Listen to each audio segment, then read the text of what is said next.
Okay. ಅಧ್ಯಾಯ 16 ದೈವಾಸುರ ಸಂಪದ ವಿಭಾಗ ಯೋಗ, ದೈವಿ ಹಾಗೂ ಆಸುರಿ ಸ್ವಭಾವಗಳು. ಎಸ್,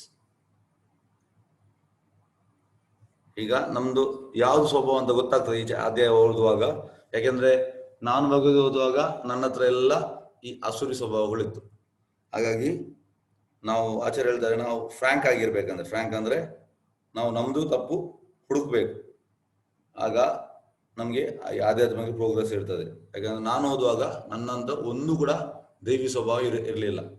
ಹಾಗಾಗಿ ನೀವು ಕೂಡ ಈಗ ಅದನ್ನು ಸರಿಯಾಗಿ ಗೋತ್ರು ಮಾಡಿ.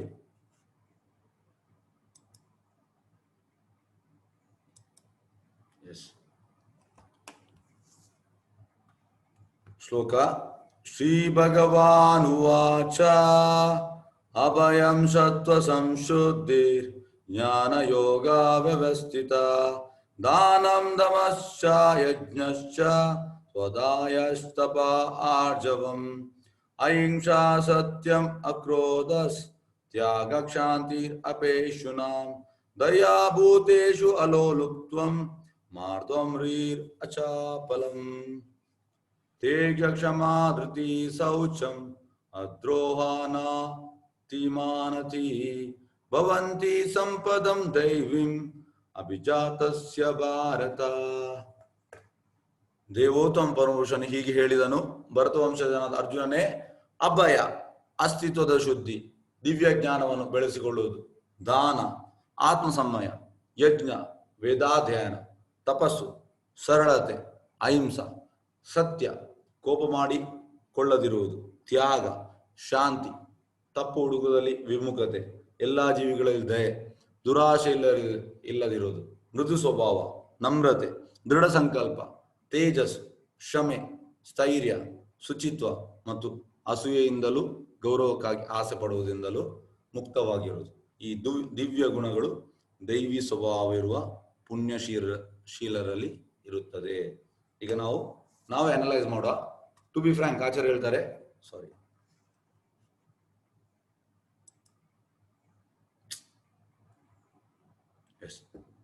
ನಾವು ಫ್ರಾಂಕ್ ಆಗಿ ಇದು ಮಾಡುವ. ಎಂತಂದ್ರೆ ನಮ್ಮಲ್ಲಿ ಯಾವ್ದಾದ್ರು ಇದು ಉಂಟಂತ ನಾವು ಜಸ್ಟ್ ನೋಡುವ. ನೋಡಿ ಆಚಾರ್ಯ ಎಂತ ಹೇಳ್ತಾರೆ ಅಂದ್ರೆ ಭಾವಾರ್ಥದಲ್ಲಿ, ಈಗ 15ನೇ ಅಧ್ಯಾಯದಲ್ಲಿ ನಾವು ಸ್ಟಾರ್ಟಿಂಗ್ಗೆ ಅಶ್ವತ್ಥ ಮರದ್ದು ಎಕ್ಸ್ಪ್ಲನೇಷನ್ ನಾವು ನೋಡಿದ್ದೇವೆ.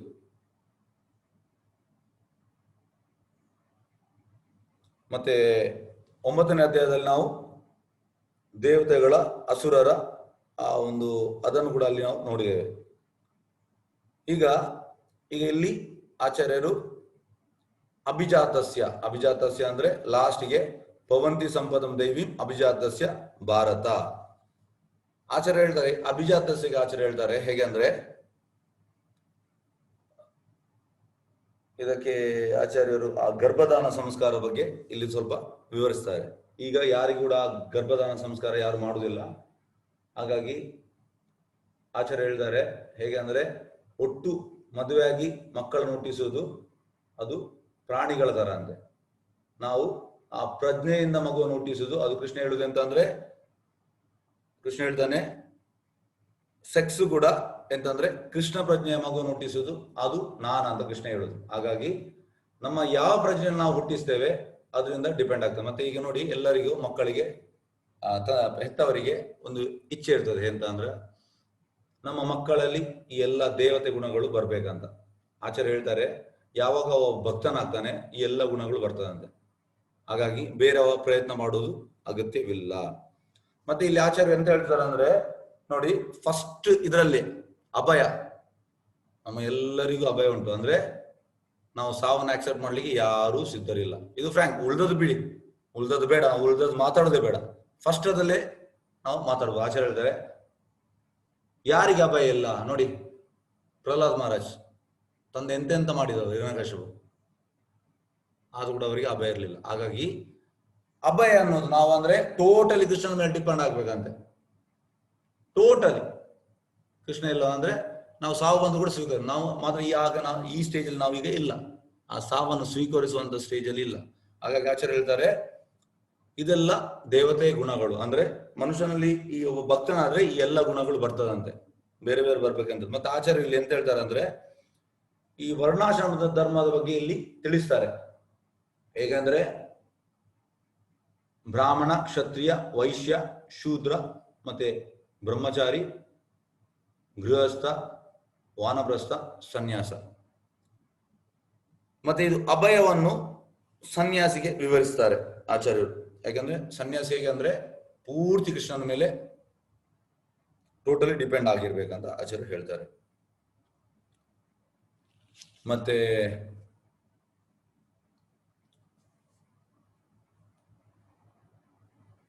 ನೆಕ್ಸ್ಟ್ ಇದನ್ನು ಯಾವುದು ಅಭಯ ಆದ್ಮೇಲೆ ಒಂದು ನಿಮಿಷ, ಅಭಯ ಸತ್ವ ಸಂಶುದ್ಧಿ, ಓಕೆ, ಜ್ಞಾನ ವ್ಯವಸ್ಥಿತ. ಮತ್ತೆ ಇದು ಚಾರಿಟಿಗೆ ಆ ಗೃಹಸ್ಥರಿಗೆ ಅದನ್ನು ಅವರು ವಿವರಿಸ್ತಾರೆ. ಮತ್ತೆ ದಮ ಕೂಡ ಸೆಲ್ಫ್ ಕಂಟ್ರೋಲ್, ಹೇಗೆಂದ್ರೆ ನಾವು ನಮ್ಗೆ ಆ ಸೆಕ್ಸ್ ಅಲ್ಲಿ ಕೂಡ ಕಂಟ್ರೋಲ್ ಇರಬೇಕು. ಹೇಗೆಂದ್ರೆ ಕೃಷ್ಣ ಪ್ರಜ್ಞೆ ಹೀಗೆ ಆಚಾರ್ಯ ಹೇಳ್ತಾರೆ, ಪಾಶ್ಚಾತ್ಯ ದೇಶದಲ್ಲಿ ಹೇಗೆಂದ್ರೆ ಕಾಂಟ್ರಸೆಪ್ಟಿವ್ ಮೆಥಡ್ ಎಲ್ಲ ಯೂಸ್ ಮಾಡಿ ಅವರು ಇದು ಮಾಡ್ತಾರೆ, ಅದೆಲ್ಲ ಟೋಟಲ್ ಇದು. ಅಂದ್ರೆ ನಾವು ಸೆಕ್ಸ್ ಅನ್ನು ಕೂಡ ಯೂಸ್ ಮಾಡುವಾಗ ಆ ಕೃಷ್ಣ ಪ್ರಜ್ಞೆ ಮಗುವನ್ನು ಹುಟ್ಟಿಸ್ಲಿಕ್ಕೆ ನಾವು ಯೂಸ್ ಮಾಡ್ಬೇಕಂತ ಆಚಾರ್ಯ ಹೇಳ್ತಾರೆ. ಹಾಗಾಗಿ ಅದು ಗೃಹಸ್ಥನವರಿಗೆ. ಮತ್ತೆ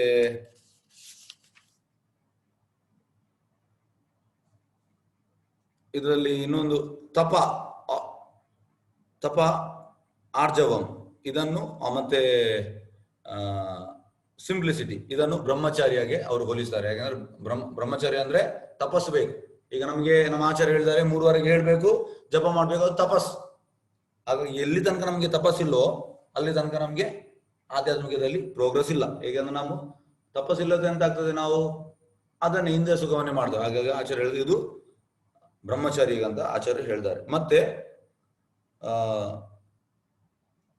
ಇವರಿಗೆ ಕೂಡ ಯಾರಿಗೆ ವಾನಪ್ರಸ್ಥ ಅಂತ ನೋಡಿ, ಫಸ್ಟ್ ಇದು 25 ವರ್ಷ ಬ್ರಹ್ಮಚರ್ಯ, ಮತ್ತೆ 25 ವರ್ಷ ಗೃಹಸ್ಥ, ಮತ್ತೆ ವಾನಪ್ರಸ್ಥ, ಮತ್ತೆ ಸನ್ಯಾಸ. ಹಾಗಾಗಿ ವಾನಪ್ರಸ್ಥ ಸ್ಟೇಜ್ ಅಲ್ಲಿ ಕೂಡ ಅದು ಬೇಕಂತೆ. ಯಾವುದಂದ್ರೆ ತಪಸ್ಸು ಬೇಕಂತೆ. ತಪಸ್ಸಿಲ್ಲದಿದ್ರೆ ಅವರಿಗೆ ಅದರಲ್ಲಿ ಮುಂದೆ ಹೋಗ್ಲಿಕ್ಕೆ ಆಗುದಿಲ್ಲ. ಮತ್ತೆ ಅಹಿಂಸಾ ಅಂದ್ರೆ ಆಚಾರ್ಯ ಹೇಳ್ತಾರೆ, ಈಗ ಕಲಿಯುಗದಲ್ಲಿ ಎಲ್ಲರೂ ಪ್ರಾಣಿಗಳನ್ನು ಕೊಲ್ತಾ ಇದ್ದಾರೆ, ಹಾಗಾಗಿ ನಾವು ಪ್ರಾಣಿ ಹತ್ಯೆಯನ್ನು ಮಾಡಬಾರ್ದು ಅಂತ ಹೇಳ್ತಾರೆ.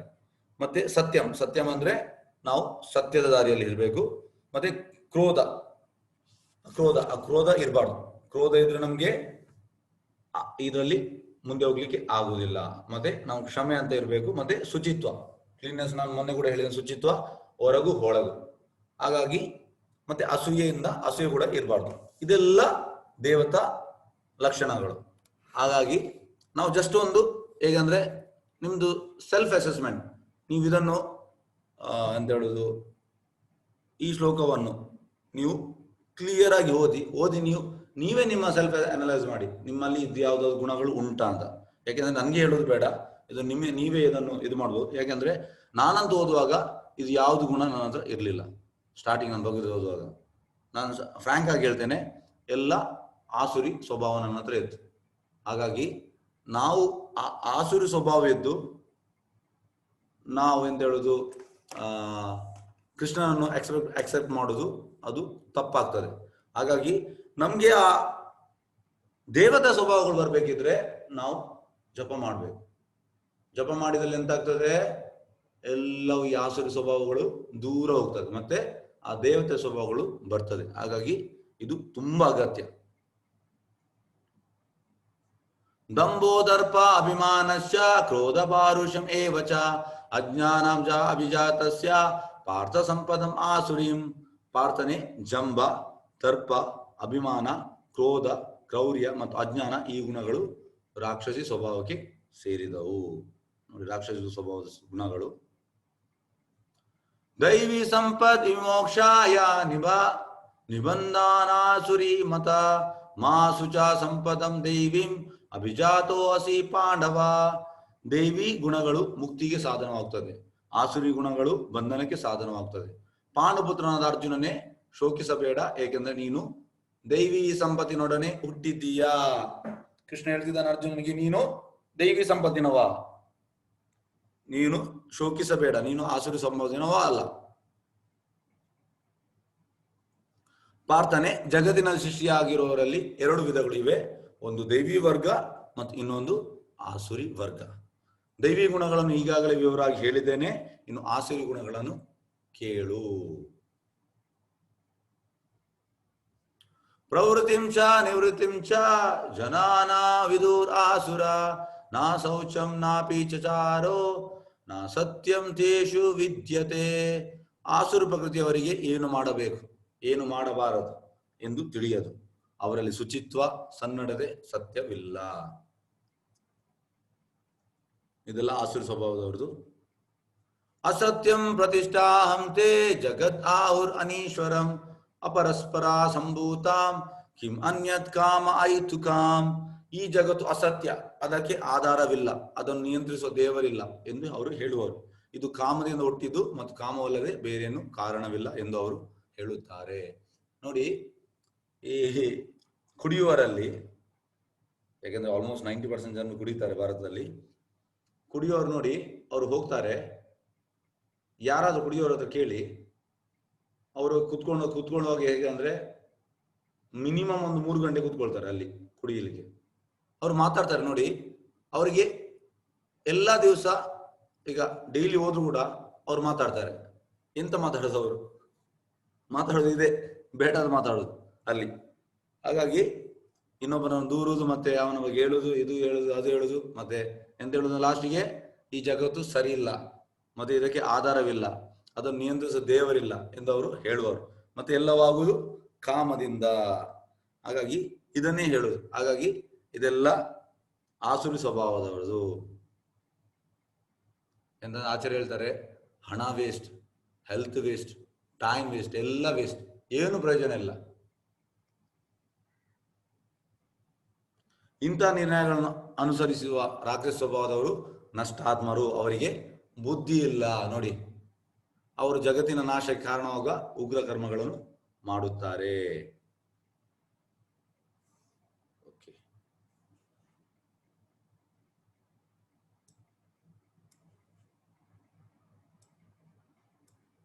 ತೃಪ್ತಿಯಾಗದ ಕಾಮವನ್ನು ಆಶ್ರಯಿಸಿ ಡಂಬ ಮತ್ತು ಒಣಪ್ರಶ್ನೆಗಳ ಉನ್ಮಾನದಲ್ಲಿ ಮೈಮರೆತು ಆಸುರಿ ಸ್ವಭಾವದವರು ಮೋಹಕ್ಕೊಳಗಾಗುತ್ತಾರೆ.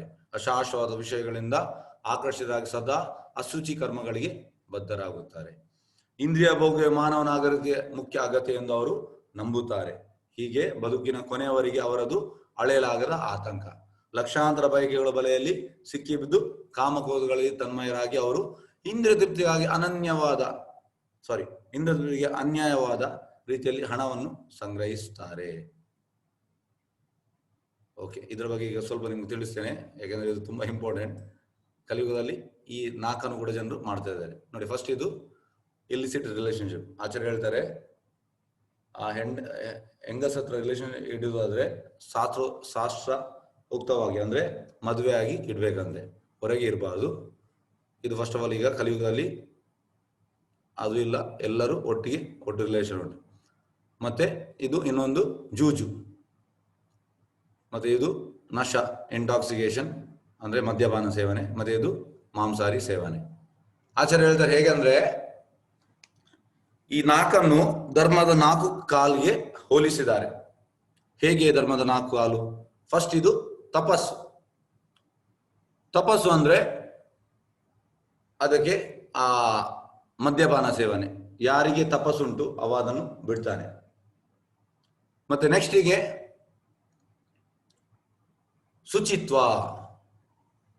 ಶುಚಿತ್ವಗೆ ಆಚಾರ್ಯರು ಹೆಂಡತಿ ಅಲ್ಲದೆ ಉಳಿದವರೊಟ್ಟಿಗೆ ನಾವು ಸೆಕ್ಸ್ ಮಾಡುವಂಥದ್ದು ಅದನ್ನು ಬಿಡ್ಬೇಕಂತ ಹೇಳಿದ್ದಾರೆ. ಹಾಗಾಗಿ ಎಲ್ಲಿ ಅವರಿಗೆ ಶುಚಿತ್ವ ಉಂಟ ಆಗ ಅವನು ಇದನ್ನು ಹೊರಗೆ ರಿಲೇಷನ್ ಮಾಡೋದಿಲ್ಲ. ಮತ್ತೆ ಮೂರನೇ ಕಾಲು ದಯೆ ಅಂದ್ರೆ ಆಚಾರ್ಯರು ಇಲ್ಲಿ ಮಾಂಸಾಹಾರಿ ಸೇವನೆಗೆ ಹೇಳಿದ್ದಾರೆ. ಯಾಕೆಂದ್ರೆ ನಮ್ಗೆ ಇನ್ನೊಂದು ಜೀವಿಗಳಲ್ಲಿ ದಯೆ ಇರಬೇಕು. ದಯೆ ಇಲ್ಲದಿದ್ರೆ ನಾವು ಅಂದ್ರೆ ಈಗೆಂತಾಗಿದೆ ಅಂದ್ರೆ ಕಲಿಯುಗದಲ್ಲಿ ಎಂತ ಹೇಳುದು, ಆ ಕ್ಲಬ್ ಈ ಕ್ಲಬ್ ತುಂಬಾ ಉಂಟು, ತುಂಬಾ ಸಂಸ್ಥೆಗಳುಂಟು. ಅವರೆಲ್ಲ ನಾವು ಪಾಪದವರಿಗೆ ಹೆಲ್ಪ್ ಮಾಡಬೇಕು ಆ ಥರ ಎಲ್ಲ ಮಾಡ್ತಾರೆ. ಮತ್ತೆ ಇದೊಂದು ಸಣ್ಣ ಎಕ್ಸಾಂಪಲ್ ಹೇಗೆ ಅಂದ್ರೆ, ಮೊನ್ನೆ ಇಲ್ಲಿ ಆಯ್ತು ಮಂಗಳೂರಲ್ಲಿ, ಅದೊಂದು ಹೆಸರು ಹೇಳುದಿಲ್ಲ, ಒಂದು ಸಂಸ್ಥೆ.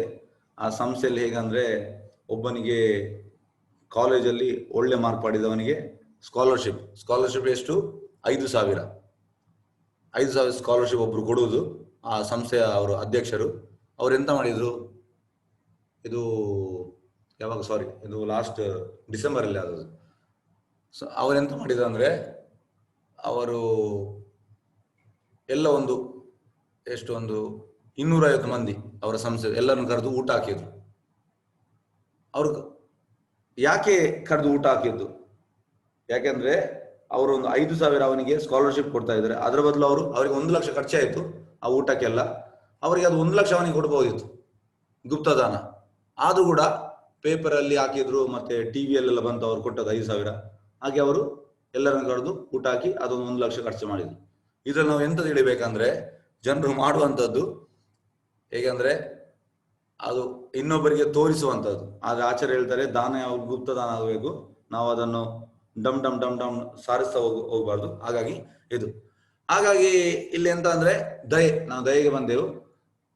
ಇಲ್ಲಿ ತನಕ ನಾವು ಜನರೆಲ್ಲ ಹೇಳ್ತಾರೆ ನಮ್ಗೆ ಪಾಪದವರಿಗೆ ಇದು ಮಾಡ್ಬೇಕು, ಉಪಕಾರ ಮಾಡ್ಬೇಕು. ಆದ್ರೆ ಆಚಾರ್ಯ ಹೇಳ್ತಾರೆ ದಯೆ ಅನ್ನೋದು ನಾವು ಎಲ್ಲಾ ಪ್ರಾಣಿಗಳ ಹತ್ಯೆಯನ್ನು ಬಿಡ್ಬೇಕಂತೆ, ಮಾಂಸಾಹಾರಿ. ಯಾಕಂದ್ರೆ ಅವರು ಕೂಡ ಕೃಷ್ಣನ ಮಕ್ಕಳು. ನಾವು ಹೇಗೆ ಅಂದ್ರೆ ಇನ್ನೊಬ್ರಿಗೆ ನಮ್ಗೆ ಹೆಲ್ಪ್ ಮಾಡ್ಬೇಕು, ಆ ತರ ಎಲ್ಲ ನಮ್ಗೆ ಪಾಪದವ್ರಿಗೆ ಇದು ಮಾಡ್ಬೇಕು. ಆದ್ರೆ ಈ ಪ್ರಾಣಿಗಳು ಕೂಡ ಪಾಪದವರೇ, ಅವರಲ್ಲಿ ನಮ್ಗೆ ಯಾಕೆ ಪಾಪ ಬರುವುದಿಲ್ಲ? ಆಚಾರ್ಯ ಹೇಳ್ತಾರೆ ಇದನ್ನು ಅವರು ಟೋಟಲಿ ಕಂಡೆಮ್ ಮಾಡ್ತಾರೆ. ಹಾಗಾಗಿ ಆಚಾರ್ಯ ಹೇಳ್ತಾರೆ ಜನರು ಹಿಪೋಕ್ರೇಟ್ ಅಂದ್ರೆ ಒಳಗೆ ಒಂದು ಹೊರಗೆ ಒಂದು. ನಿಜವಾಗಿ ದಯೆ ಇದ್ದವನಿಗೆ ಹೇಗೆ ಆ ಭಿಕ್ಷುಕನಲ್ಲಿ ಪಾಪದವನ ದಯೆ ಇರ್ತದೆ, ಪ್ರಾಣಿಗಳಲ್ಲಿ ಕೂಡ ದಯೆ ಇರಬೇಕು. ಆದ್ರೆ ಅದರಲ್ಲಿ ದಯೆ ಇಲ್ಲ, ಅದನ್ನು ಕಟ್ ಮಾಡಿ ತಿಂತಾನೆ, ಅದರ ರಕ್ತ ಅವನಿಗೆ ನೋಡ್ಲಿಕ್ಕೆ ಆಗ್ತದೆ, ಮನುಷ್ಯನ ಕಟ್ಟುವ ರಕ್ತ ಅವನಿಗೆ ನೋಡ್ಲಿಕ್ಕೆ ಆಗುದಿಲ್ಲ. ಇದು ಟೋಟಲಿ ಸರಿ ಅಲ್ಲ ಅಂತ ಆಚಾರ್ಯ ಹೇಳ್ತಾರೆ. ಹಾಗಾಗಿ ಆ ಧರ್ಮದ 3ನೇ ಕಾಲು ದಯೆ, 4ನೇ ಕಾಲು ಧರ್ಮದ ಸತ್ಯ. ಇದಕ್ಕೆ ಜೂಜು, ಇಲ್ಲಿ ಗ್ಯಾಮ್ಲಿಂಗ್ ಉಂಟಲ್ಲ ಜೂಜು. ಆಗ ಆಚಾರ್ಯ ಹೇಳ್ತಾರೆ ಈ ಕಲಿಯುಗದಲ್ಲಿ ಯಾಕೆ ಈ ತೊಂದರೆ ಆಗಿದೆ ಅಂದ್ರೆ ಧರ್ಮದ 4 ಕಾಲು ಕೂಡ ಇಲ್ಲ. ಎಲ್ಲಿ ಧರ್ಮದ 4 ಕಾಲು ಇಲ್ಲ ಆಗ ನಮ್ಗೆ ಧರ್ಮ ಎಲ್ಲಿ ಸರಿಯಾಗಿರುವುದು? ಹಾಗಾಗಿ ಇದಕ್ಕೆ ಭಾಗವತಮ ಶ್ಲೋಕ ಉಂಟು, ಸವೇ ಪುಂಸ ಪರೋ ಧರ್ಮ ಯಥೋ ಭಕ್ತಿ ಅಧೋಕ್ಷಜೆ ಹೇತುಕಿ ಅಪ್ರತಿಯತ ಏ ಆತ್ಮ ಸುಪ್ರಸೀದತಿ. ಪರೋ ಧರ್ಮ ಆಗ್ಬೇಕು. ಹೇಗಂದ್ರೆ ಈಗ ಎಲ್ಲ ಸಂಸ್ಥೆಗಳು ಮತ್ತೆ ಎಲ್ಲ ಜನರು ಕಲಿಯುಗದಲ್ಲಿ ಉಪಧರ್ಮ, ಛಲಧರ್ಮ, ಕೈತವ ಧರ್ಮ ಇದು ಮಾಡ್ಲಿಕ್ಕೆ ಹೋಗ್ತಾ ಇದ್ದಾರೆ. ಪರೋಧರ್ಮ ಯಾವುದು? ನಾನು ಕೃಷ್ಣನ ನಿತ್ಯ ಸೇವಕ, ಆ ಧರ್ಮಕ್ಕೆ ನಾವು ಬರ್ಬೇಕಂತ. ಎಲ್ಲಿ ತನಕ ನಾವು ಆ ಪರೋಧರ್ಮಕ್ಕೆ ಬರುವುದಿಲ್ಲ ಅಲ್ಲಿ ತನಕ ನಮ್ಗೆ ಯಾವುದನ್ನು ನಾವು ಎಕ್ಸ್ಪೆಕ್ಟ್ ಮಾಡ್ಲಿಕ್ಕೆ ಆಗುದಿಲ್ಲ. ಈಗ ಎಂತಂದ್ರೆ ನಮ್ಗೆ ದೊಡ್ಡ ದೊಡ್ಡ ಎಕ್ಸ್ಪೆಕ್ಟೇಷನ್ ಉಂಟು. ಈಗ ನಿನ್ನೆದು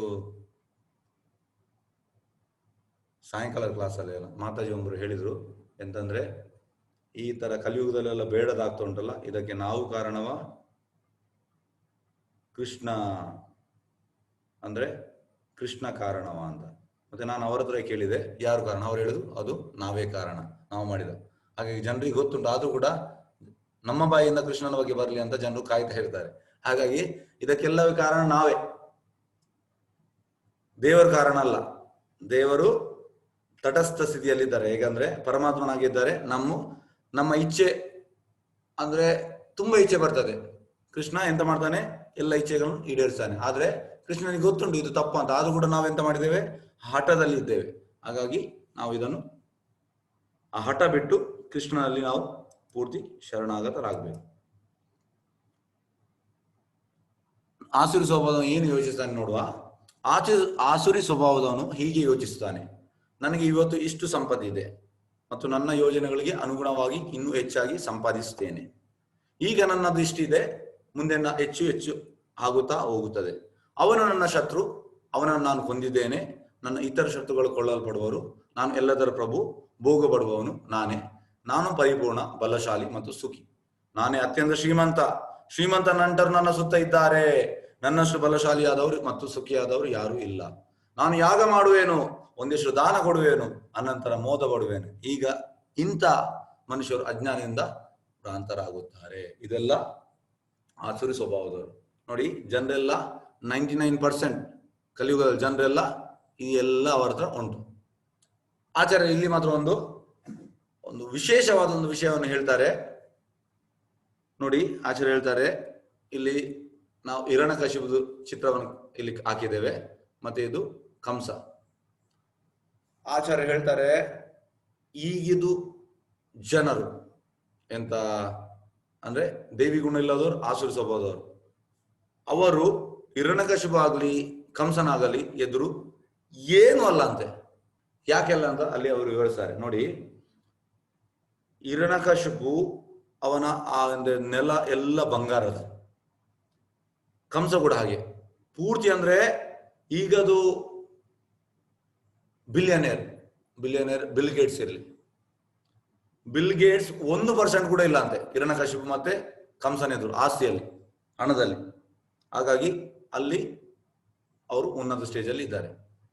ಮತ್ತೆ ಆಚಾರ್ಯ ಇನ್ನೊಂದು ಹೇಳ್ತಾರೆ ಎಂತ ಅಂದ್ರೆ, ಈಗಿದು ಸೋಕಾಲ್ಡ್ ಶ್ರೀಮಂತರಿಗೆ ಆತ್ಮದ ಬಗ್ಗೆ ಜ್ಞಾನವೇ ಇಲ್ಲ. ಆದರೆ ಹಿರಣ್ಯಕಶಿಪು ಆಗಲಿ ಕಂಸ ಆಗಲಿ ಅವರಿಗೆ ಆತ್ಮದ ಬಗ್ಗೆ ಜ್ಞಾನವಿತ್ತು. ನೋಡಿ ಕಂಸ ಎಂತಾಗ್ತದೆ ಅಂದ್ರೆ 8ನೇ ಮಗುವನ್ನು ಕೊಲ್ಲುವಾಗ ಅದು ದೇವಿಯ ರೂಪ ತಾಳ್ತದೆ. ಮತ್ತೆ ಕಂಸ ದೇವಿಯ ಭಕ್ತ, ಎಲ್ಲ ರಾಕ್ಷಸರು ದೇವಿಯ ಭಕ್ತರು. ಕಂಸ ಎಂತ ಮಾಡ್ತಾನೆ, ಇಮಿಡಿಯೇಟ್ ಅಲ್ಲಿ ಸರೆಂಡರ್ ಆಗ್ತಾನೆ, ಅಡ್ಡ ಬಿದ್ದು ಆ ಒಂದು ದೇವಿಗೆ ಪ್ರಾರ್ಥನೆ ಸಲ್ಲಿಸ್ತಾನೆ. ಮತ್ತೆ ದೇವಿ ಹೋದ ಮೇಲೆ ಅವ ದೇವಕಿಗೆ ಬೋಧಿಸ್ತಾನೆ, ನೀನು ಯಾಕೆ ಅಳ್ತಾ ಇದ್ಯಾ ನನ್ನ ತಂಗಿ ದೇವಕಿ, ನಿನ್ನ ಈ ಮಕ್ಕಳು ಸತ್ತದ್ದು 8 ಮಕ್ಕಳು, ಅದು ಆತ್ಮಕ್ಕೆ ಸಾವಿಲ್ಲ, ದೇಹ ಮಾತ್ರ ಸತ್ತದ್ದು. ಹಾಗೆ ಆಚಾರ್ಯ ಹೇಳ್ತಾರೆ ಕಂಸನಿಗೆ ಕೂಡ ಆತ್ಮದ ಜ್ಞಾನ ಇತ್ತು. ಆದರೆ ಈಗಿನ ಎಂತ ಹೇಳುದು ಸೋಕಾಲ್ಡ್ ಶ್ರೀಮಂತರು, ಅವರು ಹಣದಲ್ಲಿ ಕಂಸನ ಲೆವೆಲ್ ಏನೂ ಇಲ್ಲ, 1% ಕೂಡ ಇಲ್ಲ, ಮತ್ತೆ ಅವರಿಗೆ ಆತ್ಮದ ಜ್ಞಾನ ಕೂಡ ಇಲ್ಲ. ಆದ್ರೆ ಕಂಸನಿಗೆ ಆತ್ಮದ ಜ್ಞಾನ ಇತ್ತು. ಅವ ಹೇಳ್ತಿದ್ದಾನೆ ಎಂತ ಅಂದ್ರೆ, ದೇವಕಿ ನೀನ್ ಕೂಗ್ಬೇಡ, ನೀನ್ ವ್ಯಥೆ ಪಡಬೇಡ, ನಿನ್ನ ಮಕ್ಕಳು ಸತ್ತದ್ದು ಆತ್ಮಕ್ಕೆ ಸಾವಿಲ್ಲ, ಅದು ದೇಹ ಮಾತ್ರ ಸತ್ತಿದೆ, ಹಾಗಾಗಿ ನೀನು ವ್ಯಥೆ ಪಡುವುದಕ್ಕೆ ಅರ್ಥವಿಲ್ಲ ಅಂತ ಹೇಳ್ತಾನೆ. ಹಾಗಾಗಿ ಅಲ್ಲಿ ಅವರ ಹತ್ರ ಏನು ಕೊರತೆ ಇತ್ತು, ಹಿರಣ್ಯಕಶಿಪು ಆಗಲಿ ಕಂಸನಾಗಲಿ ಎಲ್ಲ ಗುಣ ಇದು ಅಂದ್ರೆ ಎಂತ ಹೇಳುದು ಆತ್ಮಜ್ಞಾನ ಇತ್ತು. ಆದ್ರೆ ಅವರು ಕೃಷ್ಣನ ವೈರಿ, ಅದೊಂದು ಬಿಟ್ಟು ಅವ್ರಿಗೆ ಉಳಿದದೆಲ್ಲ ಜ್ಞಾನ ಇತ್ತು. ಹಾಗೆ ಆಚಾರ್ಯ ಹೇಳ್ತಾರೆ ಈಗಿದು ಸೋಕಾಲ್ಡ್ ಜನರಿಗಿಂತ ಎಷ್ಟೋ ವಾಸಿ ಅಂತೆ ಕಂಸ ಆಗ್ಲಿ ಹಿರಣ್ಯಕಶಿಪು ಆಗ್ಲಿ. ಅದನ್ನು ಇಲ್ಲಿ ಆಚಾರ್ಯ ವಿವರಿಸ್ತಾರೆ. ಹೀಗೆ ಅವರು ಹಲವಾರು ಆತಂಕಗಳಿಂದ ಭ್ರಾಂತರಾಗಿ ಮಾಯ ಬಲೆಯಲ್ಲಿ ಬಂಧಿತರಾಗಿ ಇಂದ್ರಿಯ ಭೋಗದಲ್ಲಿ ಅತಿಯಾಗಿ ಆಸಕ್ತರಾಗುತ್ತಾರೆ ಮತ್ತು ನರಕಕ್ಕೆ ಬೀಳುತ್ತಾರೆ. ಅಹಂಕಾರ, ಬಲ, ದರ್ಪ, ಕಾಮ ಮತ್ತು ಕ್ರೋಧಗಳಿಂದ ಆಸುರ ದಿಗ್ಗಾಂತರಾಗುತ್ತಾರೆ. ಅವರ ದೇಹಗಳಲ್ಲಿ ಮತ್ತು ಇತರ ದೇಹಗಳಿರುವ ದೇವೋತ್ತಮ ಪರಮಪುರುಷನನ್ನು ದ್ವೇಷಿಸಿ ನಿಜವಾದ ಧರ್ಮವನ್ನು ಹಳ್ಳಿದು ಮಾತನಾಡುತ್ತಾರೆ. ಇಲ್ಲಿ ನಿಮ್ಗೆ ಕಾಣಬಹುದು ಶಿಶುಪಾಲ ಎಂತ ಮಾಡಿದ್ದು, ಆ ಸ್ಥಾನದಲ್ಲಿ ಕೃಷ್ಣನನ್ನು ನಿಂದಿಸಲಿಕ್ಕೆ ಸ್ಟಾರ್ಟ್ ಮಾಡಿದ. ಅವ ಹೇಳಿದ ಎಲ್ಲ ಪಾಂಡವರ ಹತ್ರ, ನೀವು ಯಾಕೆ ಕೃಷ್ಣನಿಗೆ ಅಷ್ಟು ರೆಸ್ಪೆಕ್ಟ್ ಕೊಡುದು, ಅವ ನಮ್ಮಾಗೆ ಮನುಷ್ಯ ಅಂತ.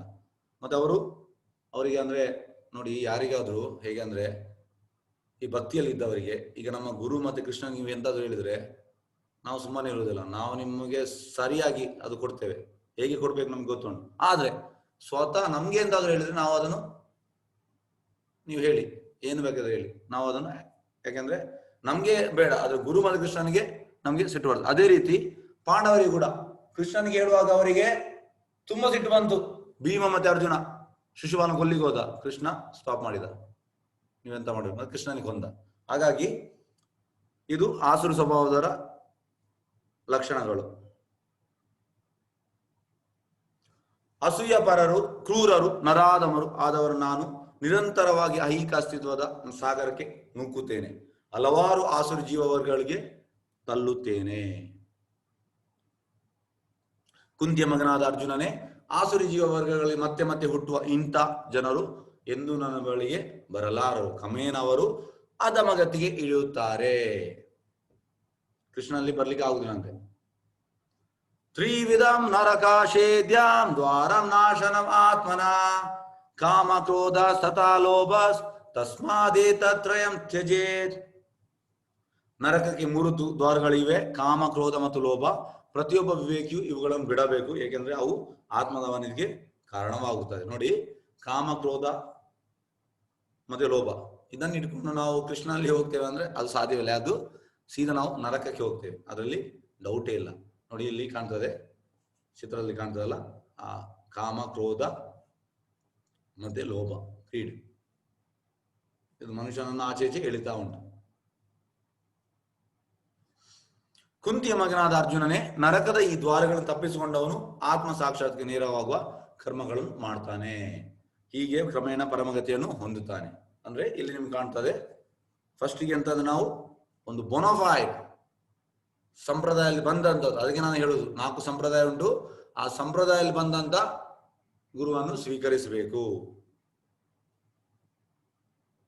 ಹೇಗೆಂದ್ರೆ ಅವರನ್ನು ಮತ್ತೆ ನಾವು ಆ ವೇದದ ಅಧ್ಯಯನ ಮಾಡಬೇಕು, ಮತ್ತೆ ನಾವು ತಪಸ್ಸು ಮಾಡಬೇಕು, ಮತ್ತೆ ನಾವು ಸೆನ್ಸ್ ಕಂಟ್ರೋಲ್, ಮತ್ತೆ ನಮಗೆ ಆಧ್ಯಾತ್ಮಿಕ ಜ್ಞಾನ ಸಿಗ್ತದೆ, ಮತ್ತೆ ನಮಗೆ ಕೃಷ್ಣನನ್ನು ಪಡೆಯಬಹುದು.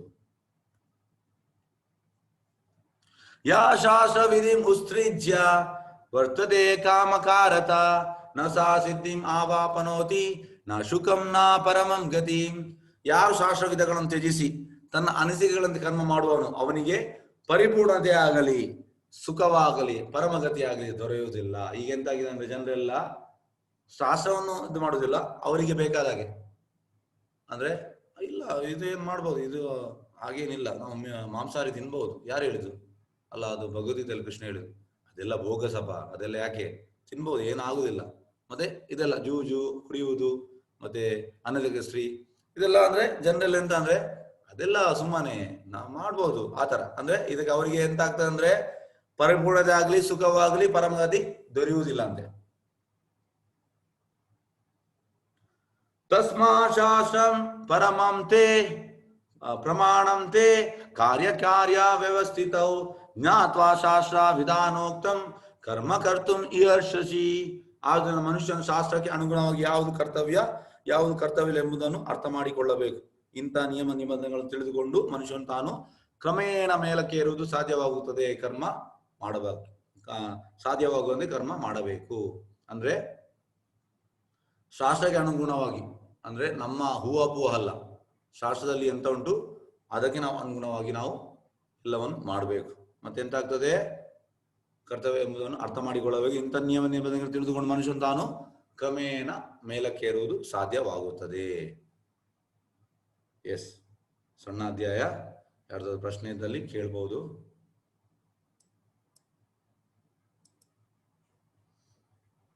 S, Prashant raise hand. Krishna Chaitanya. Yes sir, unmute ಮಾಡಿ ಸರ್, ಪ್ರಶಾಂತ್ ಅವರೇ. ನಮಸ್ಕಾರ. ನೀವು ಆ ಆಸುರಿ ಗುಣದ 2ನೇ ಇದ್ರಲ್ಲಿ ಪ್ರಾರ್ಥನೆ ಮತ್ತೆ ಅಭಿಮಾನ ಅಂತ ಹೇಳಿದ್ರಲ್ಲ, ಅದ್ರ ಬಗ್ಗೆ, ಅದನ್ನ ಆಸುರಿ ಗುಣದ ಬಗ್ಗೆ ಸ್ವಲ್ಪ ಎಕ್ಸ್ಪ್ಲೇನ್ ಮಾಡ್ತೀರಾ? ಯಾವ್ದು? ಆ ಪ್ರಾರ್ಥನೆ ಮತ್ತೆ ಅಭಿಮಾನ ಅಂತ ನೋಡಿದಾಗ ಆಯ್ತಾ ಸ್ಲೈಡ್ ಅಲ್ಲಿ, ಆಸುರಿ ಗುಣದಲ್ಲಿ. ನಿಮಿಷ ನೋಡ್ತೇನೆ.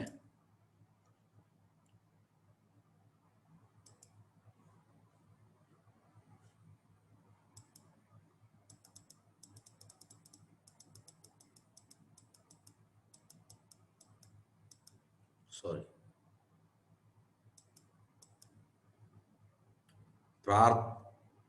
ಪ್ರಾರ್ಥನೆ ಜಂಬ, ದರ್ಪ, ಅಭಿಮಾನ, ಕ್ರೋಧ, ಕ್ರೌರ್ಯ ಮತ್ತು ಅಜ್ಞಾನ. ಒಂದು ನಿಮಿಷ. ಕೃಷ್ಣ ಚೈತನ್ಯ. ಎಸ್, ದಂಭ, ದರ್ಪ, ಅಭಿಮಾನಶ್ಚ.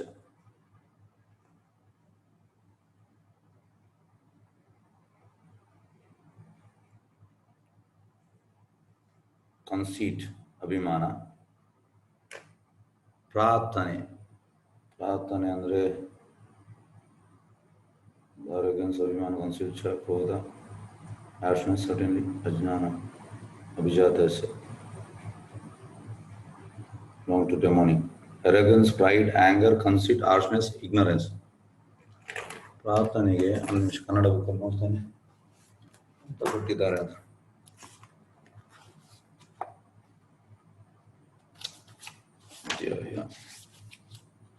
16 ಎಸ್.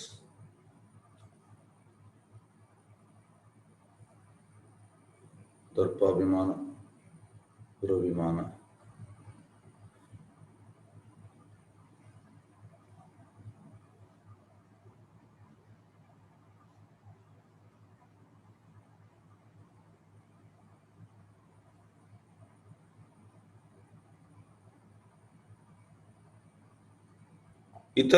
ಇತರರು ತಮ್ಮನ್ನು ಪೂಜಿಸಬೇಕೆಂದ ಅವರ ಅಪೇಕ್ಷೆ, ಅದು ಪ್ರಾರ್ಥನೆ ಸರ್. ಪ್ರಶಾಂತ್ ಅವರೇ, ನಾವು ಮಾಡುವ ಪ್ರಾರ್ಥನೆ ಅದು.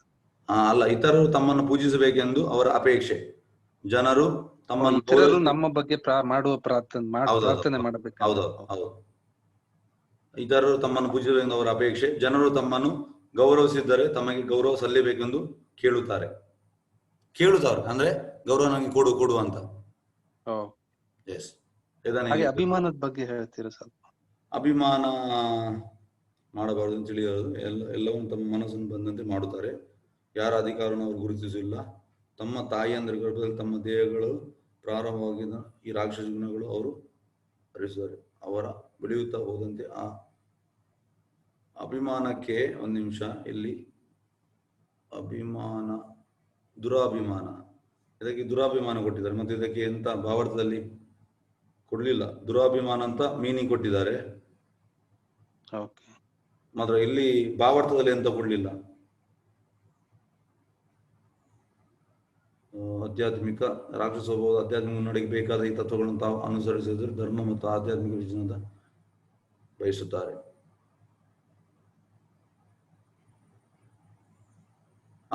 ಓಕೆ. ಆಧ್ಯಾತ್ಮಿಕ ಮುನ್ನಡೆ ಬೇಕಾದ ಈ ತತ್ವಗಳನ್ನು ತಾವು ಅನುಸರಿಸದಿದ್ದರೂ ಧರ್ಮ ಮತ್ತು ಆಧ್ಯಾತ್ಮಿಕ ಜೀವನದ ಮುನ್ನಡೆ ಪ್ರದರ್ಶನ ಮಾಡಲು ಬಯಸುತ್ತಾರೆ.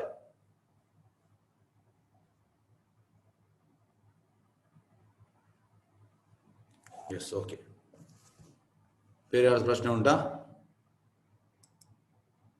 ಎಸ್, ತುಂಬಾ ಮಂದಿದುಂಟು. ಫಸ್ಟಿಗೆ ಜಯ ಗೋಪಾಲ್. ಓಕೆ, ಅನ್ಮ್ಯೂಟ್ ಮಾಡಿ ಸರ್.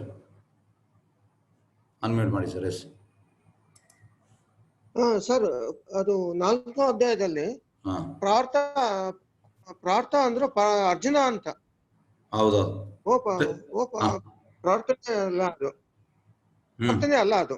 ಓ ಅರ್ಜುನ ಅಂತ, ಓ ಪ್ರಾರ್ಥ ಅಂತ. ಹೌದು.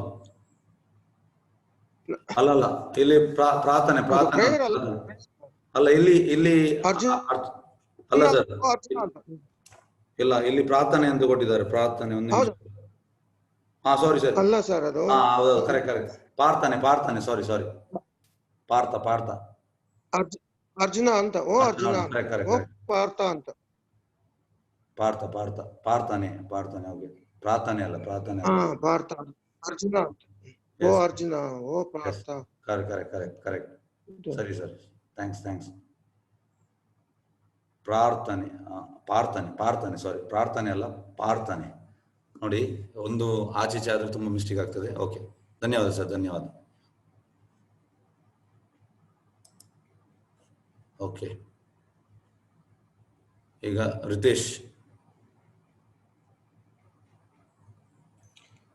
ನಮಸ್ಕಾರ ಪ್ರಭುಗಳೇ. ಎಸ್. ಅಂದ್ರೆ ಇದು ಒಂದು 4 ಇದರ ಬಗ್ಗೆ ಹೇಳಿದ್ದೀರಾ. ಜೂಜಾಡುವುದು, ಇದರೊಟ್ಟಿಗೆ ಸಂಬಂಧ ಬೆಳೆಸುದು, ಅಥವಾ ಕುಡಿಯುವುದು, ಮತ್ತೆ ಇನ್ನೊಂದು ಹೇಳಿದಿರಿ. ಆದ್ರೆ ಇದರಲ್ಲಿ ಅಂದ್ರೆ ಒಬ್ರು ಇದಕ್ಕೆ ಇನ್ವೆಸ್ಟ್ ಮಾಡ್ತಾರೆ, ಯಾವ್ದಕ್ಕೆ ಅಂದ್ರೆ ಅವ್ರದ್ದೊಂದು ಬಾರ್ ಹಾಕ್ತಾರೆ ಅಥವಾ ವೈನ್ ಶಾಪ್ ಹಾಕ್ತಾರೆ. ನಮಗೆ ಅದರಲ್ಲಿ ನಮ್ಮ ಕೆಲಸ ನಾವು ಮಾಡ್ಬೇಕು ಅಂತ ಹೇಳಿ ಇರುತ್ತೆ ಅಲ್ಲಿ. ಓಕೆ, ಒಬ್ಬ ಓನರ್ ಯಾರಾದ್ರೂ ಇರ್ತಾರೆ, ಅಲ್ಲಿ ಕೊಡುವ ಇನ್ನೊಬ್ಬ ಇರ್ತಾನೆ, ಮತ್ತೆ ತುಂಬಾ ಜನರು ಇನ್ವಾಲ್ವ್ ಆಗಿರ್ತಾರೆ. ಒಂದು ಬಾರ್ ಅಥವಾ ಅಂತದೇನೋ ನಡೆಸ್ಬೇಕಿದ್ರೆ ಅಲ್ಲಿ ಜನರು ಬರ್ತಾರೆ ಕುಡಿಯಕ್ಕೆ ಅಂತೇಳಿ. ಓಕೆ, ಸೊ ಕುಡಿಯೋ ಅವನೊಂದು ತಪ್ಪಿರುತ್ತೆ, ಇದ್ ಮಾಡ್ಬಾರ್ದು ಅಂತೇಳಿ ಇದೆ. ಓಕೆ, ಆದ್ರೆ ಇನ್ನೊಂದು ಕಡೆ ಒಬ್ಬ ಅವನದು ಕರ್ಮ ಅಂದ್ರೆ ಅವನದು ಕೆಲ್ಸ ನೋಡ್ಕೊಳ್ತಾ ಇದ್ದಾನೆ. ಅಂದ್ರೆ ಇದನ್ನು ಅದು ಹೆಂಗೆ ನಾವು ಡಿಫ್ರೆನ್ಶಿಯೇಟ್ ಮಾಡ್ಬೋದು? ಅಥವಾ ಅಂದ್ರೆ ತುಂಬಾ ಕಾರ್ಮಿಕರು ಇರ್ತಾರೆ ಇಂತ ಸಂಸ್ಥೆಯಲ್ಲಿ ಕೆಲಸ ಮಾಡೋರು. ಅಂದ್ರೆ ಅವ್ರ ಕರ್ಮನೇ ಮಾಡ್ತಾ ಇದ್ದಾರೆ. ಓಕೆ, ಆದ್ರೆ ಅದು ತಪ್ಪಲ್ವಾ? ಅಂದ್ರೆ ಅದನ್ನ ಹೇಗೆ ನಮ್ಗೆ ಡಿಫ್ರೆನ್ಶಿಯೇಟ್ ಮಾಡ್ಬೋದು ಅಂತ ಅದೊಂದು ನನ್ಗೆ ಒಂದು ಡೌಟ್ ಬಂತು. ನೋಡಿ, ಆಚಾರ್ಯ ಹೇಳ್ತಾರೆ, ಆನೆ ಕದ್ದರು ಕಳ್ಳ, ಅಡಿಕೆ ಕದ್ದರು ಕಳ್ಳ. ಈಗ ಹೇಗೆ ಅಂದ್ರೆ ಇದಕ್ಕೆ ಹೇಗೆ ಎಕ್ಸ್ಪ್ಲನೇಷನ್ ಕೊಡುವ ಅಂದ್ರೆ, ಈಗ ಒಬ್ಬ ತುಂಬಾ ಬಿಲಿಯನೇರ್ ಇದ್ದಾನೆ, ಅವನನ್ನು ಇನ್ನೊಬ್ಬ ಬಿಲಿಯನೇರ್ ಅವನನ್ನು ಕೊಲ್ಲಿಕ್ಕೆ ಎಂತ ಮಾಡ್ತಾನೆ, ಅವ ಒಬ್ಬರಿಗೆ ಹಣ ಕೊಡ್ತಾನೆ. ಅವ ಇನ್ನೊಬ್ಬನಿಗೆ ಎಂತ ಮಾಡ್ತಾನೆ, ಹಣ ಕೊಟ್ಟು ಇನ್ನೊಬ್ಬ ಅದಕ್ಕೆ ಪ್ಲಾನ್ ಮಾಡ್ತಾನೆ. ಮತ್ತೆ ಇನ್ನೊಬ್ಬ ಯಾರು ರೌಡಿಸಮ್ ಇದ್ದಾರೆ ಅವರಿಗೆ ಹೇಳ್ತಾನೆ, ಮತ್ತೆ ಅಲ್ಲಿಂದ ಒಬ್ಬ ಹೋಗಿ ಕೊಲ್ತಾನೆ. ಈಗ ಪೊಲೀಸ್ ಹಿಡಿಯುವಾಗ ಯಾರನ್ನೆಲ್ಲ ಬಂಧಿಸ್ತಾರೆ ಪೊಲೀಸ್? ಅದು ಯಾರೆಲ್ಲ ಇನ್ವಾಲ್ವ್ ಆಗಿದ್ದಾರೆ ಅವ್ರನ್ನೆಲ್ಲ ಬಂಧಿಸ್ಬೇಕು. ಹೌದೌದು. ಹಾಗೆ ಈಗ ಒಬ್ಬ ಕೆಲಸ ಮಾಡುವವ, ಮತ್ತೆ ಅಲ್ಲಿ ಅದರ ಓನರ್ ಬಾರಿದು, ಮತ್ತೆ ಅಲ್ಲಿ ಕುಡಿಯುವವ, ಎಲ್ಲರಿಗೂ ಸೇಮ್ ರಿಸಲ್ಟ್. ಓಕೆ. ಅಂದ್ರೆ ಅವ್ರದ್ದು ಅಂದ್ರೆ ಈ ತರದ ಚಟುವಟಿಕೆಯಲ್ಲಿ ಅವರು ಫಸ್ಟ್ ಆಫ್ ಆಲ್ ಅವರು ಆ ಕೆಲ್ಸಕ್ಕೇನೆ ಹೋಗ್ಬಾರ್ದು, ಫಸ್ಟ್ ಗೆ ಅಲ್ಲಿ ಕೆಲಸ ಮಾಡುವ. ಓಕೆ. ಇನ್ನೊಂದು ಪ್ರಭುಗಳ ಇನ್ನೊಂದು ಕ್ವಶನ್ ಇತ್ತು. ಅಂದ್ರೆ ಇದು ನನ್ಗೆ ಕೇಳಿದ ಕ್ವಶನ್. ಓಕೆ, ನನ್ನ ಹತ್ರ ಅದು ಆನ್ಸರ್ ಇರ್ಲಿಲ್ಲ. ಇವತ್ತು ಸಪೋಸ್ ಅಂದ್ರೆ ಎಲ್ಲದಾದ ನಂತರ ನಾನು ಕೇಳ್ತೇನೆ, ಯಾಕಂದ್ರೆ ಇದು ಸ್ವಲ್ಪ ಈ ಟಾಪಿಕ್ ಗೆ ರಿಲೆವೆಂಟ್ ಆದದಲ್ಲ, ಆದ್ರೂ ನಮ್ಮ ಲೌಕಿಕದ ಜಗತ್ ಬಗ್ಗೆ ಈ ತಪ್ಪುಗಳು ಅದು ಇದೆಲ್ಲ ನಡೀತದೆ, ಅದ್ರ ಬಗ್ಗೆ ಇದೆ. ನಾನು ಬೇಕಾದ್ರೆ ಲಾಸ್ಟ್ ಕೇಳ್ತೇನೆ ಅದು ಎಲ್ಲದಾದ ನಂತರ. ಓಕೆ. ಬೇರೆ ಯಾವ್ದು ಪ್ರಶ್ನೆ ಉಂಟಾ?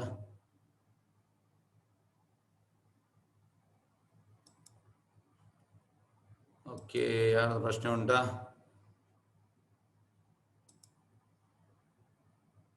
ಪ್ರಶಾಂತ್, ಕೃಷ್ಣ ಚೈತನ್ಯ.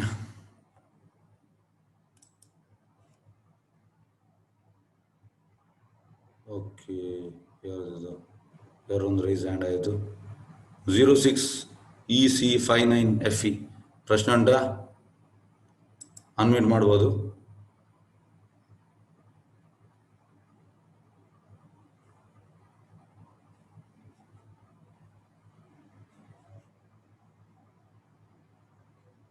ಯಾರ್ದಿಲ್ವಾ ಪ್ರಶ್ನೆ?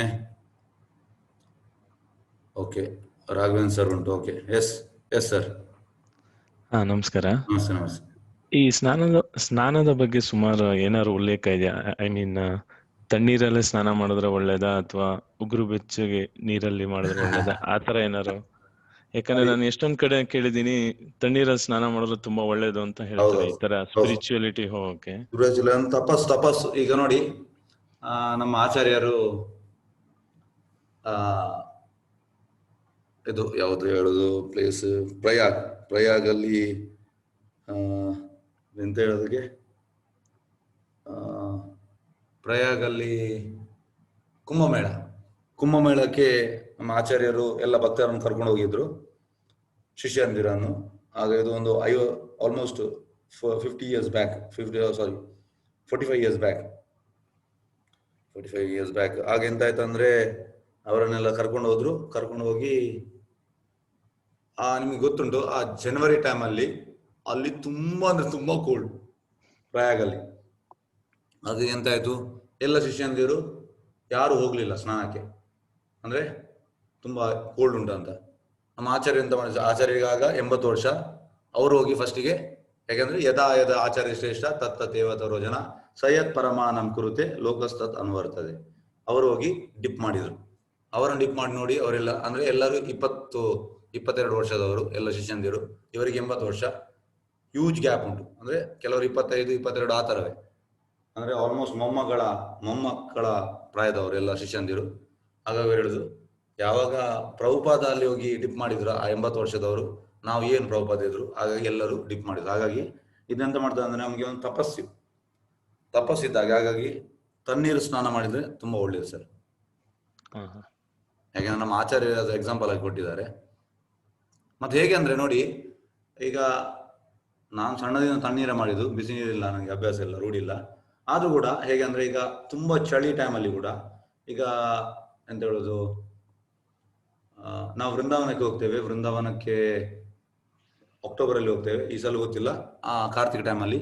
ಅಲ್ಲಿ ನಾವು ಅಂದ್ರೆ ಸ್ವಲ್ಪ ಜಾಸ್ತಿ ಇರ್ತದೆ ಬೆಳಿಗಿನ ಜಾವ ಚಳಿ, ಆದ್ರೂ ಕೂಡ ಒಂದು ಜಸ್ಟ್ ಫಸ್ಟ್ ಹಾಕುವ ಮಾತ್ರ, ಮತ್ತೆ ಹೋಗ್ತದೆ ಅದು. ಮತ್ತೆ ಮಾಯಾಪುರಲ್ಲಿ ನಾವು ಪರಿಕ್ರಮ ಹೋಗ್ತೇವೆ ಫೆಬ್ರವರಿಯಲ್ಲಿ. ಆಗ ಅಲ್ಲಿ ನಾವು ಪರಿಕ್ರಮ ಅಂದ್ರೆ ಇದರಲ್ಲಿ ಟೆಂಟ್ ಅಲ್ಲಿ ಇರ್ಲಿಕ್ಕೆ, ಟೆಂಟ್ ಅಲ್ಲಿ ಅಂದ್ರೆ ಅದು ಓಪನ್ ಆ ಗದ್ದೆಯಲ್ಲಿ. ತುಂಬಾ ಅಂದ್ರೆ ನಿಮ್ಗೆ ರಾತ್ರಿ ಮಲಗಲಿಕ್ಕೆ ತುಂಬಾ ಕೋಲ್ಡ್ ಆಗ್ತದೆ. ಆ ಕೋಲ್ಡ್ ಅಲ್ಲಿ ಕೂಡ ನಾವು ಮಲಗಬೇಕು.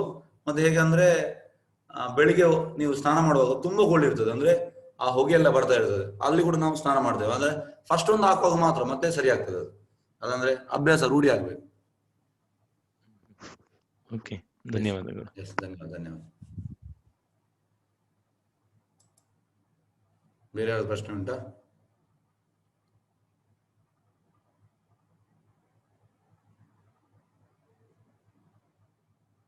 ಪ್ರಶ್ನೆದಲ್ಲಿ ಕೇಳ್ಬೋದು. ಯಾರು ಪ್ರಶ್ನೆ ಇಲ್ವಾ? ಎಲ್ಲ ಸೈಲೆಂಟ್ ಇದ್ದಾರೆ.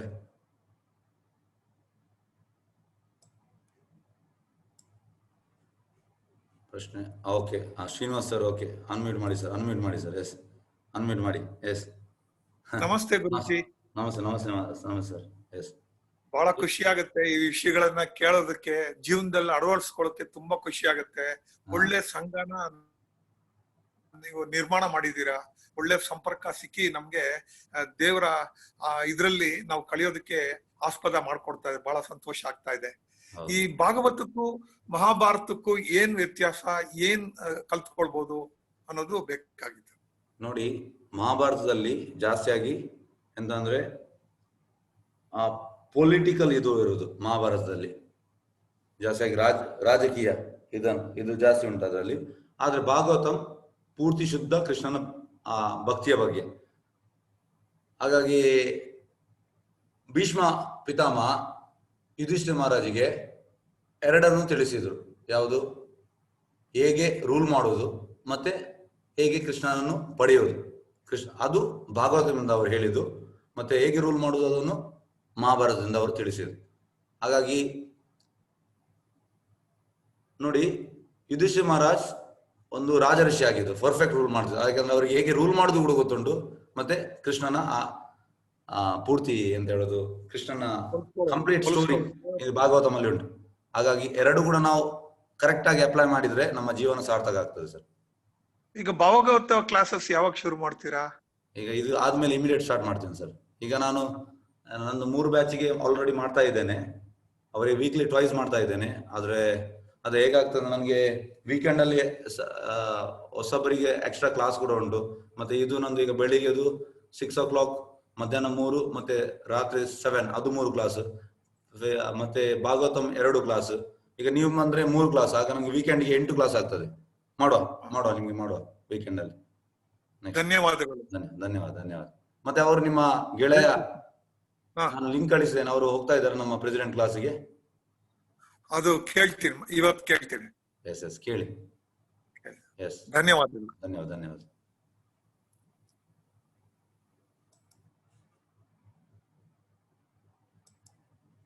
ಯಾರಾದ್ರೂ ಪ್ರಶ್ನೆ ಉಂಟಾ?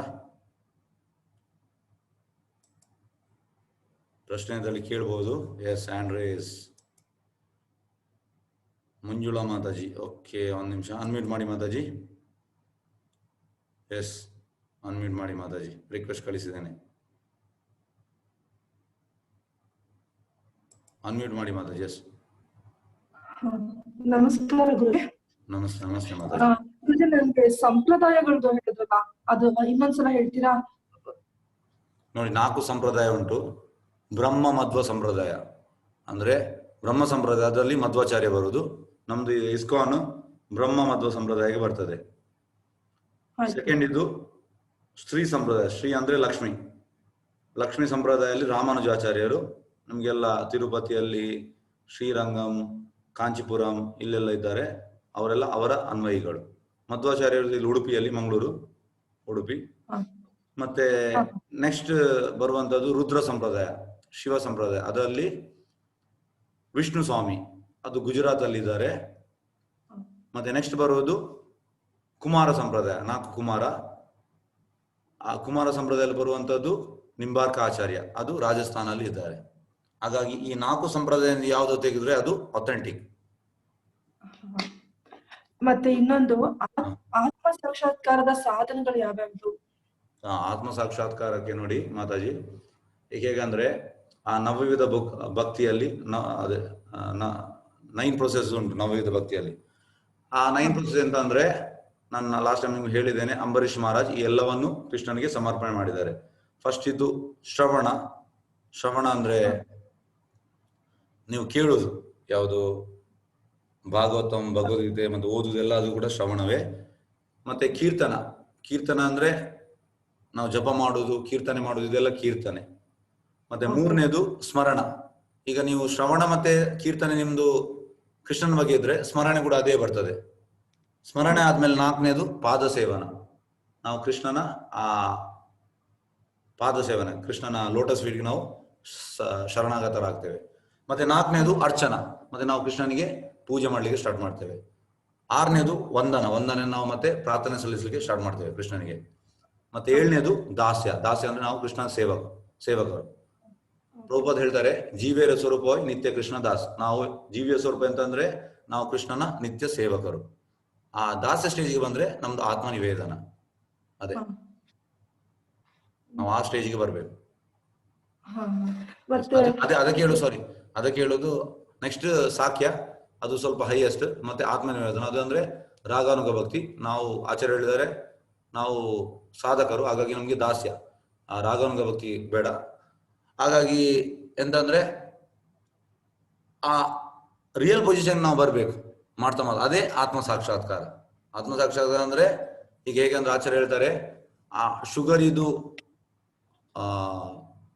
ಗುಣ ಎಂತ ಸ್ವೀಟ್, ಮತ್ತೆ ಮೆಣಸಿದ ಗುಣ ಎಂತ ಖಾರ, ಹಾಗೆ ಮನುಷ್ಯನ ಗುಣ ಎಂತ ನಾವು ಸೇವಕರು. ಈಗ ಎಂತಂದ್ರೆ ಆಚಾರ್ಯ ಹೇಳ್ತಾರೆ, ನಾವು ನಾಯಿಯ ಸೇವೆ ಮಾಡ್ತಾ ಇದ್ದೇವೆ, ಮತ್ತೆ ನಾವು ಎಂತ ಹೇಳುದು ನಮ್ಮ ಇಂದ್ರಿಯ ಸೇವೆ ಮಾಡ್ತಾ ಇದ್ದೇವೆ, ಮತ್ತೆ ಎಕ್ಸ್ಟೆಂಡೆಡ್ ಅಂದ್ರೆ ಫ್ಯಾಮಿಲಿ, ಮತ್ತೆ ಸೊಸೈಟಿ, ಮತ್ತೆ ಜಿಲ್ಲೆ, ಮತ್ತೆ ದೇಶ, ಈ ತರ ನಾವು ಮಾಡ್ತಾ ಇದ್ದೇವೆ. ಆದ್ರೆ ಆಚಾರ್ಯ ಹೇಳ್ತಾರೆ ವಸುದೇವ ಕುಟುಂಬಕ ಅಂದ್ರೆ ಕೃಷ್ಣ ಸೆಂಟರ್. ಹಾಗೆಂತ ಆಗ್ತದೆ, ನಾವು ಎಲ್ಲಾ ಜೀವಿಗಳ ಪೂರ್ತಿ ಬ್ರಹ್ಮಾಂಡವನ್ನು ನಾವು ಪ್ರೀತಿಸಲು ಸ್ಟಾರ್ಟ್ ಮಾಡ್ತೇವೆ.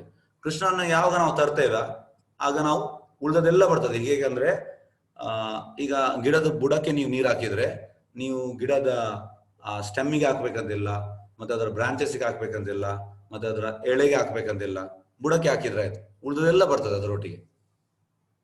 ಎಸ್ ಮಾತಾಜಿ. ಮತ್ತೆ 26 ಎಲಿಮೆಂಟ್ ಅಂತ ಹೇಳಿದ್ರಲ್ವಾ, ಆತ್ಮ, ಪದಾರ್ಥ, ಬುದ್ಧಿ, ಮನಸ್ಸು, ಅದನ್ನೊಂದ್ಸಲ ಹೇಳೋದಿಕ್ ಆಗತ್ತ? ನೋಡಿ,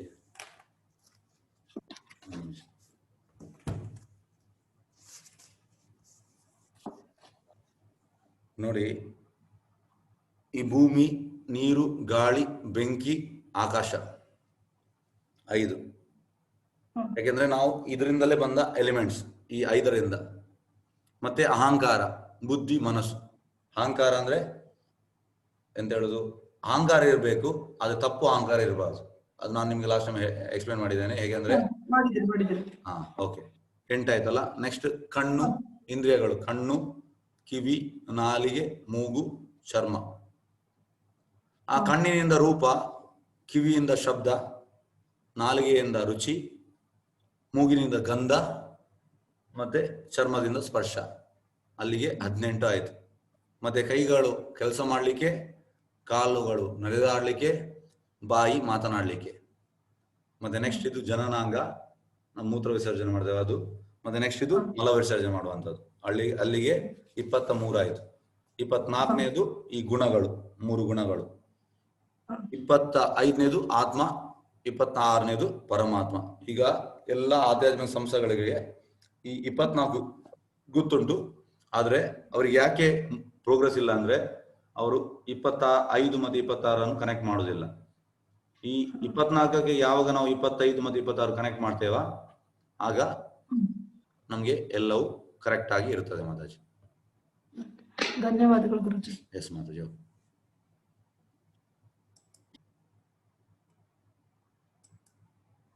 ಯಾರ್ದಾದ್ರು ಪ್ರಶ್ನೆ ಉಂಟು ಬೇರೆ?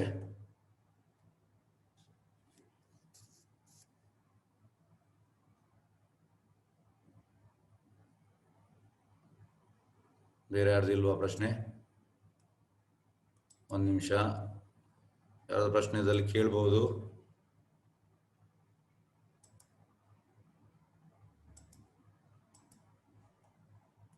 ಯಾರು ಪ್ರಶ್ನೆ ಇದ್ರೆ ಅನ್ಮ್ಯೂಟ್ ಮಾಡಿ ಕೇಳ್ಬೋದು. Yes Srinivas sir, okay, unmute ಮಾಡಿ ಸರ್, ಅನ್ಮ್ಯೂಟ್ ಮಾಡಿ. ಎಸ್,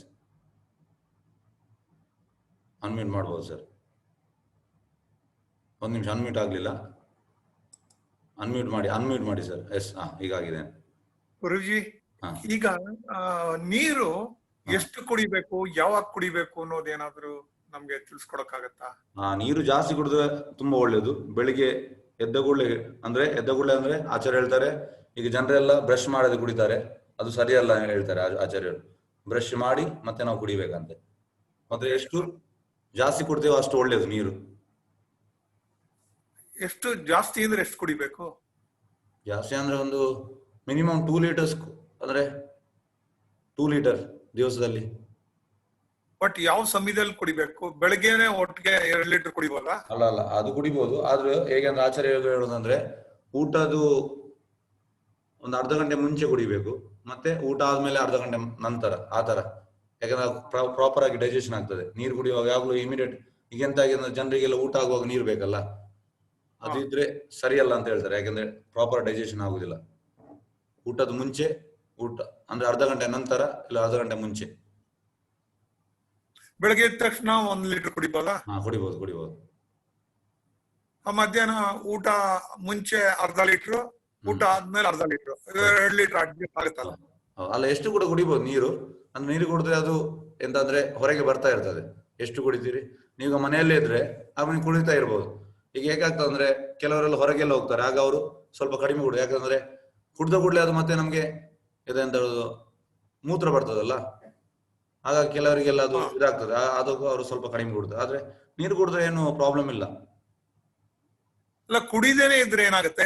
ಕುಡಿಯದಿದ್ರೆ ಪ್ರಾಬ್ಲಮ್ ಕುಡಿಯದೇನಿದ್ರೆ ಪ್ರಾಬ್ಲಮ್ ಆಗ್ತದೆ ಸರ್. ಹಸಿವಾದ್ರೆ ಮಾತ್ರ ಊಟ ಮಾಡಿ ಅಂತಾರಲ್ಲ, ಬಾಯಾರಿಕೆ ಆದಾಗ ಮಾತ್ರ ನೀರು ಕುಡಿಯಿರಿ ಅಂತ ಯಾಕೆ ಹೇಳಲ್ಲ? ಅಲ್ಲ, ನೀರು ಹೇಗಂದ್ರೆ ಅಲ್ಲ, ಬಾಯಾರಿಕೆ ಆಗಿ ನೀರು ಕುಡಿಬೇಕು. ಆದ್ರೆ ನೀರು ಕಡಿಮೆ ಕುಡಿಯುವುದು ಕೂಡ ಸೂಕ್ತವಲ್ಲ. ಸ್ವಲ್ಪ ಮೀಡಿಯಂ ಇದರಲ್ಲಿ ನೀರು ಕುಡಿಬೇಕು. ಹೇಗೆ ನಮ್ಗೆ ಅಥೆಂಟಿಕೇಶನ್ ಇದೆಯಾ?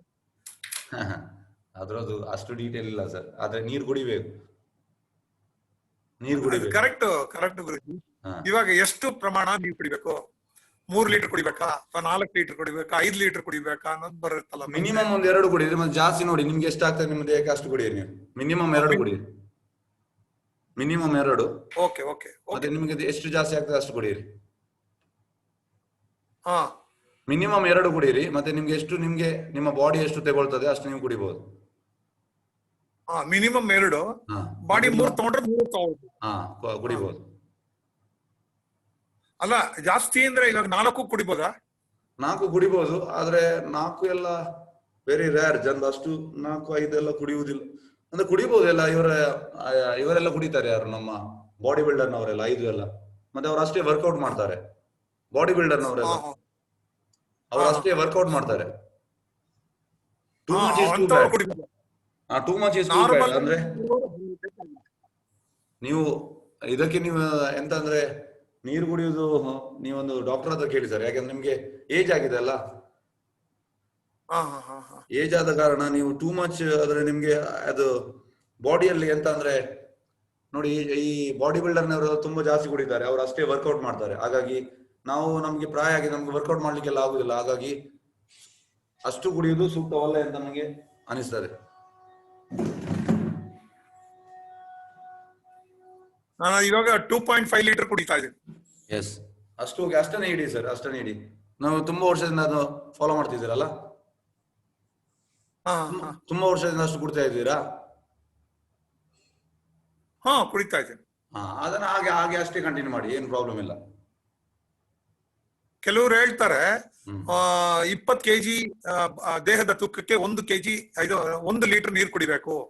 ಅದೆಲ್ಲ ಗೊತ್ತಿಲ್ಲ. 60 kg ತೂಕ ಇದ್ರೆ ಮನುಷ್ಯನ ದೇಹ 20 kg ಅಂದ್ರೆ 3 ಲೀಟರ್, 80 kg ಇದ್ರೆ 4 ಲೀಟರ್ ಕುಡಿಬೇಕು ಅಂತ ಹೇಳ್ತಾರೆ. ಅಷ್ಟು ಡೀಟೇಲ್ ಗೊತ್ತಿಲ್ಲ.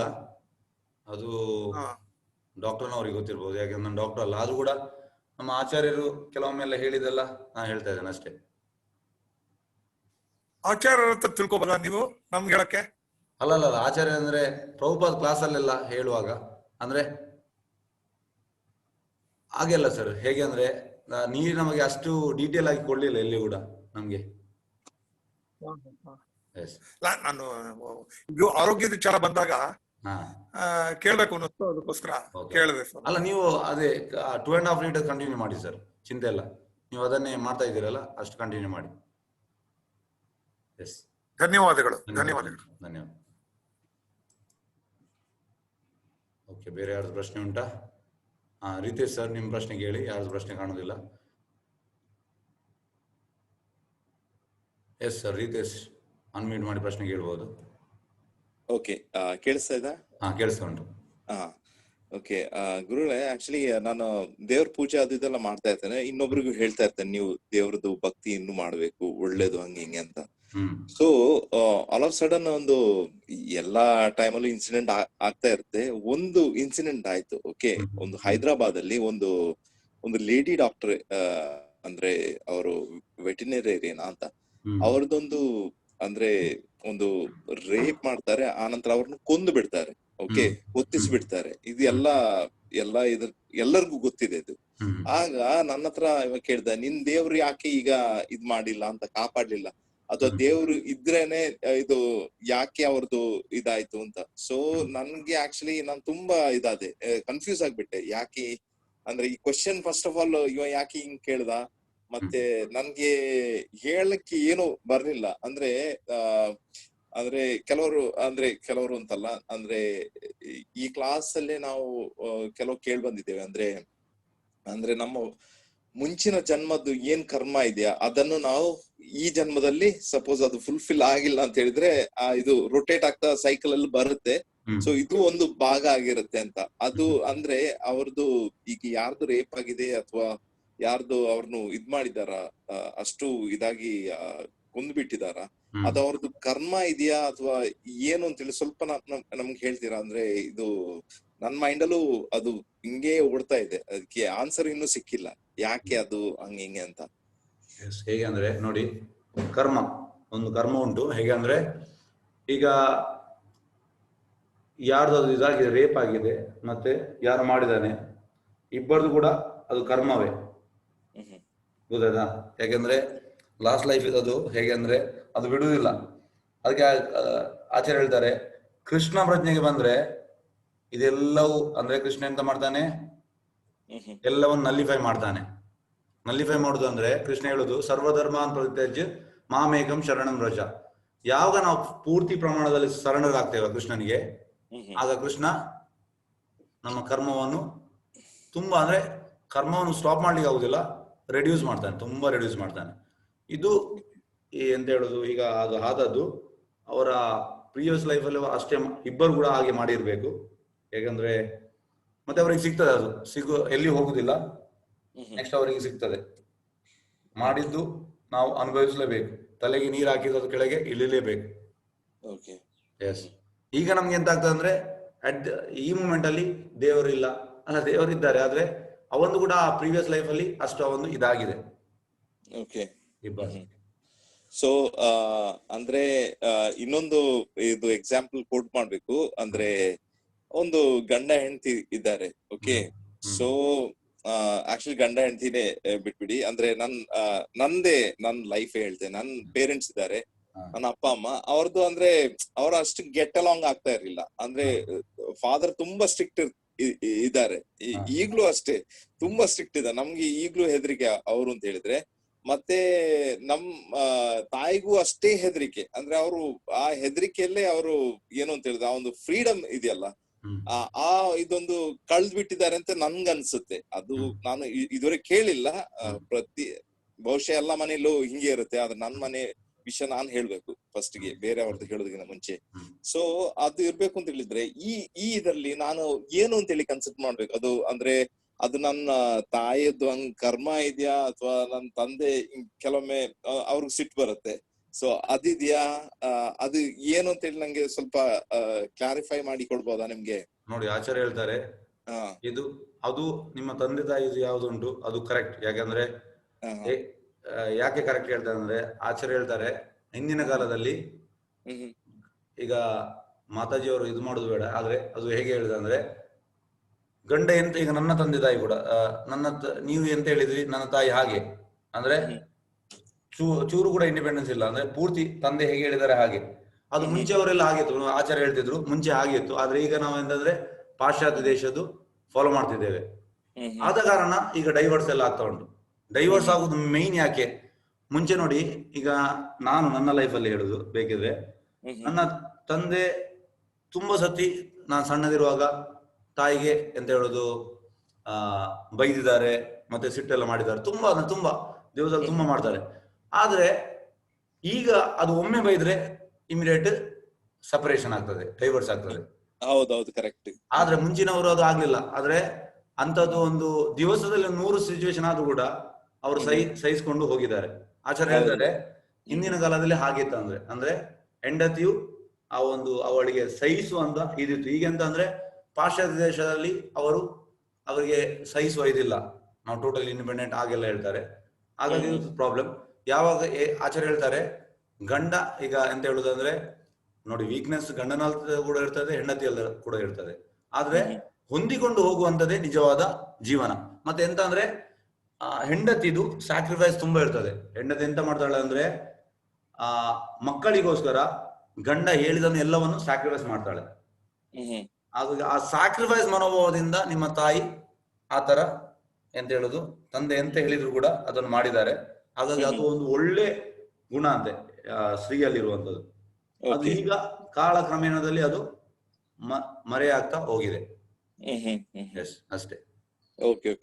ಓಕೆ ಪ್ರಭುಗಳೇ, ತುಂಬಾ ಧನ್ಯವಾದ. ಹಾಗಾಗಿ ಏನು ನೀವು ಟೆನ್ಷನ್ ಮಾಡ್ಬೇಕಂತಿಲ್ಲ, ಅದು ಕರ್ಮ. ಯಾಕಂದ್ರೆ ಗಂಡ ಹೆಂಡತಿಗೆ ಕೀಳುವಂತದ್ದು ಅದು ಸ್ವಭಾವ, ಸಹಜ. ಅದು ಆಯ್ತು. ಧನ್ಯವಾದ ಪ್ರಭುಗಳೇ.